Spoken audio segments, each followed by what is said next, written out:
Hello, we're ready to start on the neck edge. And for this round, you will need to identify the center ring of each medallion. Now you should have 12 free rings between joinings, but you may find that, like me, that's not always the case. That should be the case, but I found on some of mine I have only 11 rings because I had one extra on the bottom edge. And on one of them, I even have only 10. So hopefully if you worked it right, you have 12 free rings on each of yours, which should be the right way. But it doesn't really matter. What's important is to identify the center ring. So try to count so you have the same number of rings each side of the center. But of course, if you have 12, that doesn't work because you can't have one center and the same number each side. So just visually, just pick the one that looks like it's the center, because we're going to be joining each side of the center ring on this round. And for this round, we are working with 2 shuttles wound continuously because we will be making a thrown ring, and so we will need a second shuttle. And we want to start this round with the back of the work facing upwards. So you're looking at the back of your collar. And we are joining where we had joined the little ring here to the medallion, to the ring of the medallion in the previous round. And all the chains in this round have 8 stitches. And I will insert a magic loop in my first ring, doing the first half, and then inserting a magic loop with the knot. I'm on the back, so I'll put it on top with the knot facing right, and making a chain of 8 stitches.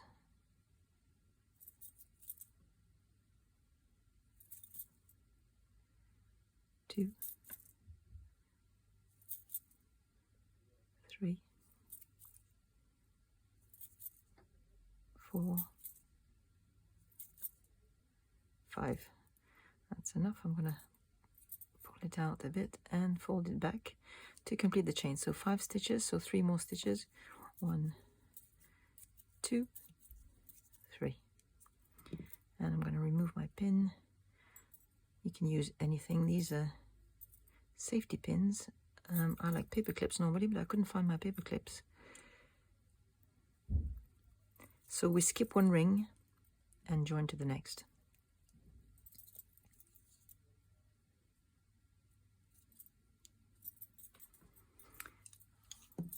And another chain of 8 stitches. 2, 3, 4,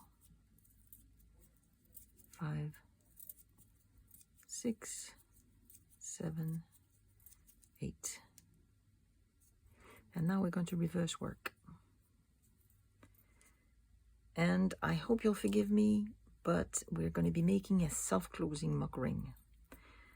I want everybody to be able to do this. I'm adding a link to a video that explains how to make self-closing mock rings. They're not difficult. I think a lot of tatters are scared of them, but they're really just a chain folded back on itself to make a ring. And doing that enables us to add an extra ring off this self-closing mock ring, which is what I want to do. I had tried with just 1 ring here in the center, but I found it was pulling it in too much and was making it pucker a bit, and it didn't look good. So I came up with this solution, and I think that works nicely. So what you want to do is wrap as if you're making a chain. So as if I'm continuing with the chain, but I'm facing the other way. And then you just make a loop on the thread of your shuttle. I'm holding it with this finger. I find that works well with me. So I'm just holding it here for now with my finger, and I start making the stitches. So we're making 3 picots separated by 2 stitches, and you want to make sure there's no gap here between your new stitch and the stitches of the chain you were making before. So 2 stitches, a picot, and once I've made a couple of stitches, I just let go of the loop here and just carry on making your stitches as normal.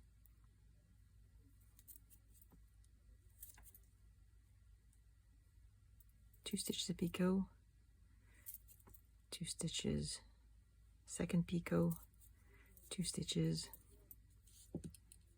a third picot. So 3 picots separated by 2 stitches.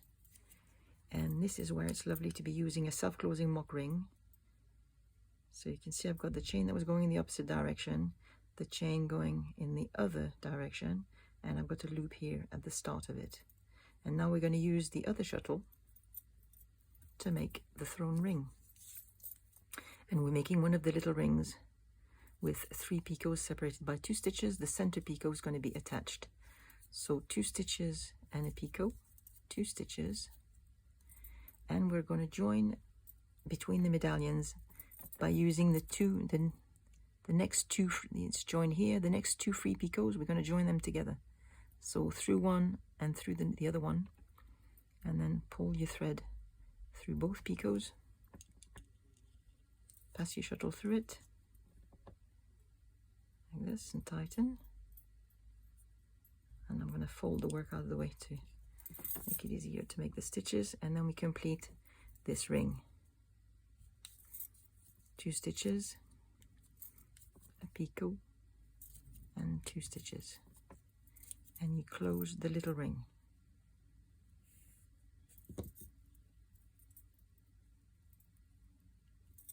Okay, and now I'm going to wrap the thread I've just used to make the little ring around my left hand, and I'm going to continue with the self-closing mock ring. It's like a chain, so you're continuing with this chain, and we're going to make 3 more picots separated by 2 stitches.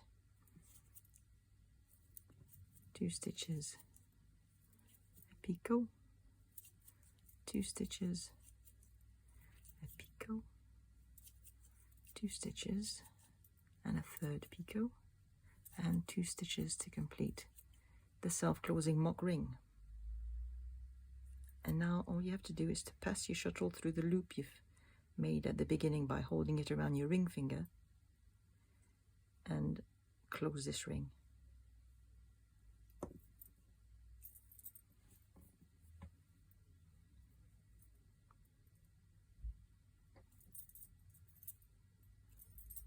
Like this.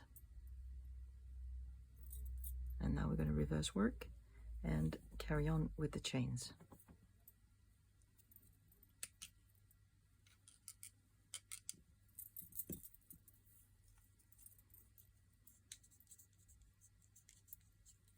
So another chain of 8 stitches.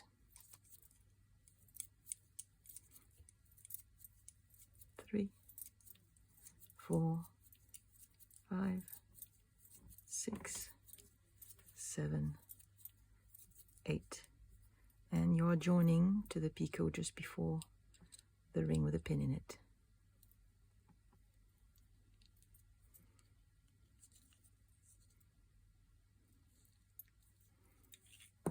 And another chain of 8.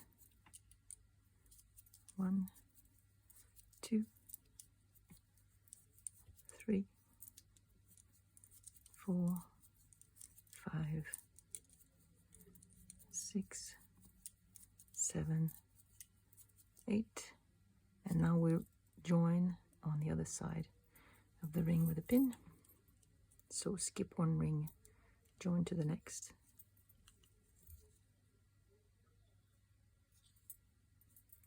And another chain of 8. 1, 2, 3, 4, 5, 6, 7, 8. And now we're reversing work to make the self-closing mock ring. So you're wrapping the shuttle as to make a chain, and you're holding a loop in the thread of your shuttle with your ring finger, and then starting the stitches. Make sure the first stitch is very close to the stitches you've made before. So we're making 3 picots separated by 2 stitches. 1 picot, 2, and you can let go of the loop that's around your finger. But you don't want to pull too hard on this, because if you pull too hard, you'll pull that loop back out of your stitches. So you have to be a little bit careful. So the 3rd picot and 2 stitches. So like this. So So that's the first chain facing downwards, the new chain facing upwards with our loop at the beginning, and now we're making the throne ring with the other shuttle. So 2 stitches, a picot, 2 stitches, and join the first two free picots here on each side, just after your joins. Hook through one, hook through the other, grab your thread and passing that through both picots and pass your shuttle through it to complete the join, folding the work out of the way. That's the only thing when you're working with larger pieces like that, you have to find ways of holding your tatting so you're able to get at your stitches. So we're completing the ring, 2 stitches, a picot and 2 stitches, and we're closing the small ring.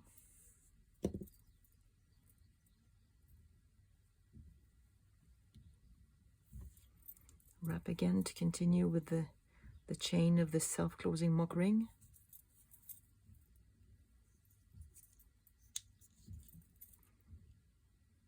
And we're making 2 stitches.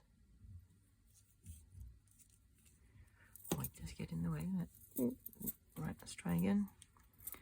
1, 2 stitches, a picot, 2 stitches, a picot, 2 stitches, a third picot and 2 stitches,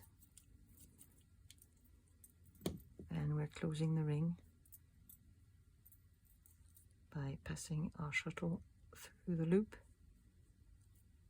and then I'm holding the stitches between my fingers here and then pulling on my shuttle thread, which is the core thread, to close the ring.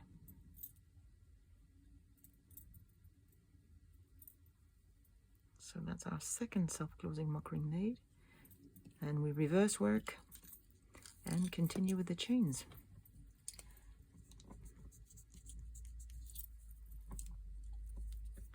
A chain of 8. 1, 2, 3, 4, 5, 6, 7, 8, and we join to the ring before the one that has a clip in it, the identified ring, the center ring, like this.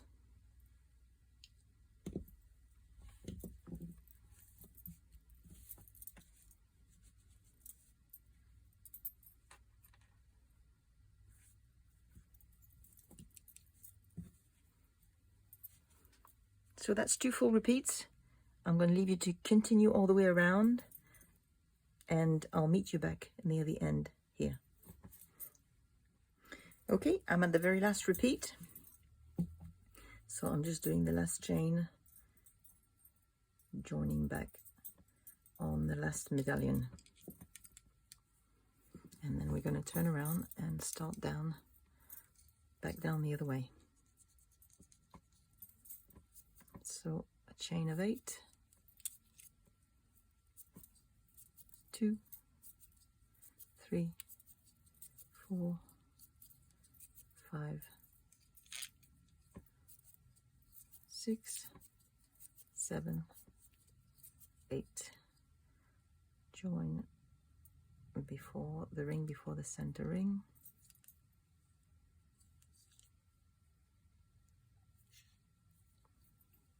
And I'm removing my pin, and one last chain of 8 to complete this round. 1, 2, 3, 4, 5, 6, 7, 8, and join where we had joined the ring of the extra end piece to the ring of the medallion. Join in the same place. That's it. That's the first round of the neckline completed. It's pulling just a little bit in places, but I think it's going to be fine. curve is good on the neck. So now we're just going to turn around and carry on with the next round. So now the front of the work is facing you, and we're just going to chain over all the chains that we made in the previous round, and they're all chains of 3 picots separated by 2 stitches. So 2 stitches a picot, 2 stitches a picot, 2 stitches a picot, and 2 stitches, and join between the chains of the previous round. And that's it. That's a very simple round, this one. It's the same all the way. 2 stitches a picot, 2 stitches a picot, 2 stitches, 3rd picot, and 2 stitches, and join. It can be a little bit more difficult to find the stitch that's, or sort of the spot right at the center of where you made the self-closing mock ring, but if you just pull a little bit on it, you'll see where to place your hook, just here at the base of the ring.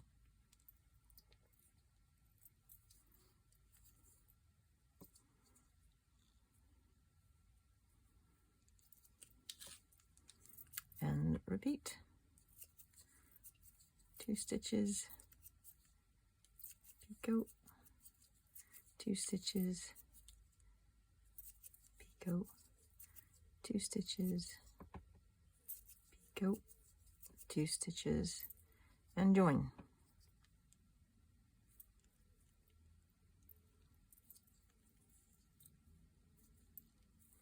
And repeat all the way around. So I'll meet you back near the end for finishing these 2 rounds. I'm tatting along, and I'm just over halfway going around this second round around the neck, and I just thought I'd mention this while I'm going to be doing it. I'm nearly going to run out of this shuttle, which is the one where all the thread comes from for making the chain. So what I'm going to do here is just do a shoelace trick, so like this, to swap my shuttles. And then I'm going to use this one, which has more thread on it. So hopefully I'll be able to make it to the end without having to refill my shuttle. Yes, I made it to the end without having to refill. So I'm on the very last chain now, and I'm going to insert a magic loop in my last chain. Here it is. So I'm going to do the first picot and then insert the magic loop.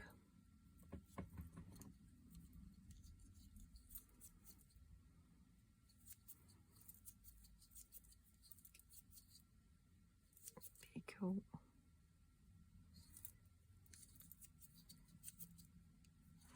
Like this.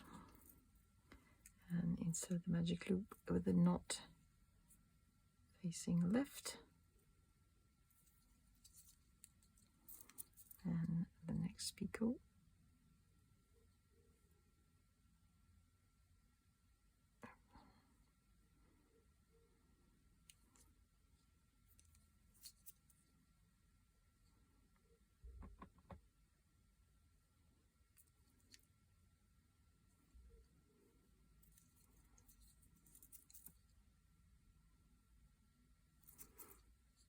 And 2 stitches of the picot,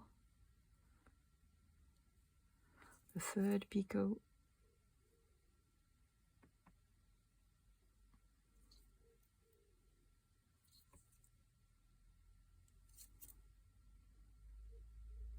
and the last stitch. So first half not too tight, and then fold it out of the way for the last half stitch. That's it, we're done. We're going to join back where we started.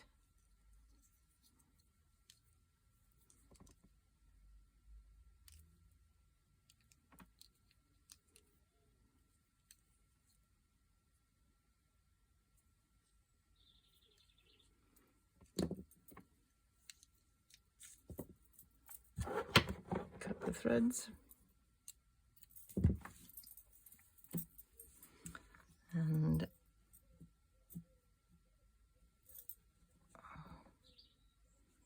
one magic loop there and the other one there. I'm going to make a square knot on the back.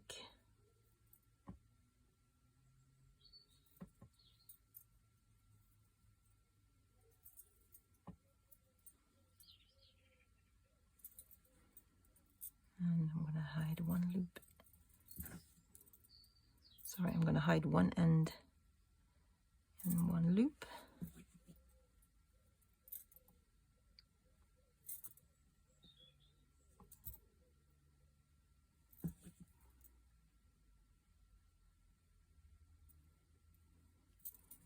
And pull. That's one. And the other end in the other loop.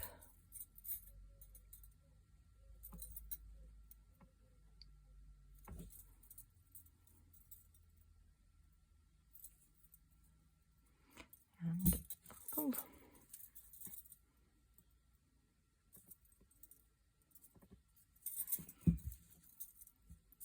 Cut close to the work.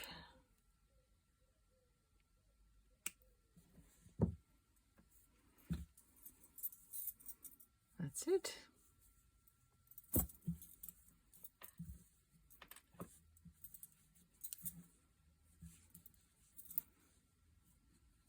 It pulls a little bit. I don't know if my stitches were a bit tight. No, I think it'd be all right. Yeah. Yes, that's good. So we just have one more round to make, and I will show you that in the next and last video for this medallion color. See you soon. Take care. Bye-bye.